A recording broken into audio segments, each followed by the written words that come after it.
Chers frères, chères sœurs, nous commençons aujourd'hui le Triduum pascal, ces 3 jours saints que l'Église a consacrés pour que nous puissions méditer sur le mystère de la passion, de la mort et de la résurrection du Christ. Je voudrais par ce canal rejoindre chacun d'entre vous, partout où vous êtes confinés, afin de vous permettre de vivre intensément ces mystères que nous célébrons aujourd'hui dans notre Église. Je sais que vous voudriez bien participer aux célébrations dans nos églises, comme ça se fait d'ordinaire, mais consignes sanitaires obligent. Oui, nous sommes obligés de respecter strictement les consignes données par nos autorités politiques par rapport au coronavirus, parce que c'est notre santé qui est en jeu, c'est notre vie qui est en jeu. Et nous devons faire en sorte que nous puissions garder toutes les restrictions pour pouvoir vivre véritablement ce temps.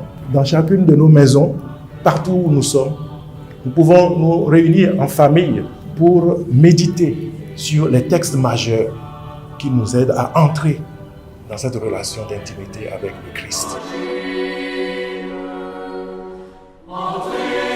Le Jeudi Saint nous rappelle la Sainte Seine organisée par Jésus la veille de sa passion. Cette Sainte Seine qui lui a permis d'installer ou d'instaurer 2 choses majeures. D'abord, l'Eucharistie et aussi le sacerdoce.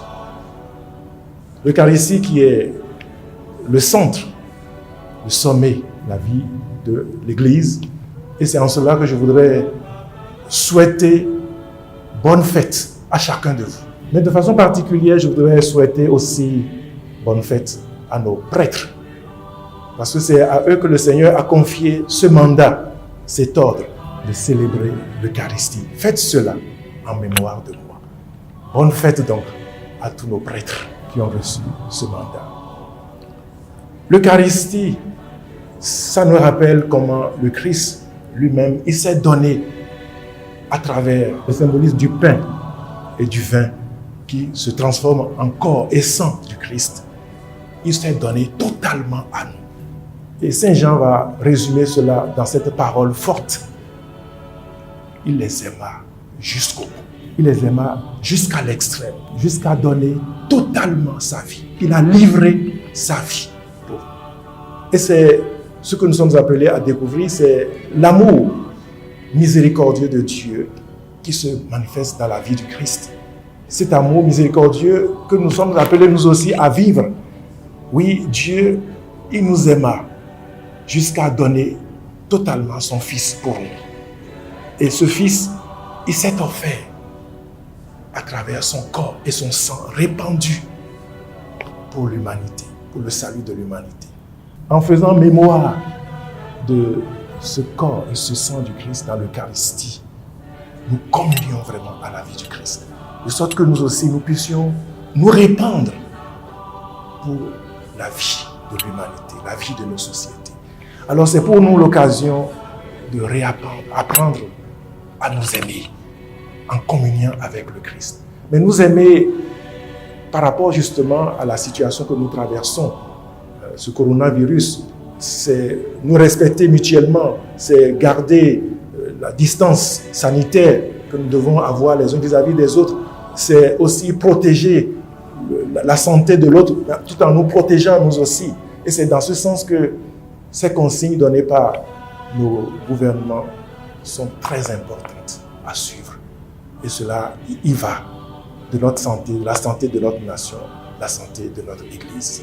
Alors je souhaite encore une fois à tous nos fidèles bonne fête. Bonne fête du sacerdoce pour nos prêtres également. Que le Seigneur qui nous appelle à nous unir à lui pour réapprendre à nous aimer en donnant toujours le meilleur de nous-mêmes dans tout ce que nous faisons. Que ce Seigneur vous bénisse et vous aide à garder votre sérénité partout où vous êtes et à traduire cela dans les actes de chaque jour. Actes d'humanité, acte d'amour, acte de fraternité, de sorte que vos familles soient le lieu où le Seigneur vient se faire présent. Et pour cela, je vous donne la bénédiction de ce jour. Le Seigneur soit avec vous, que le nom du Seigneur soit béni. Notre secours est dans le nom du Seigneur. Et que Dieu Tout-Puissant vous bénisse, le Père, le Fils et le Saint-Esprit.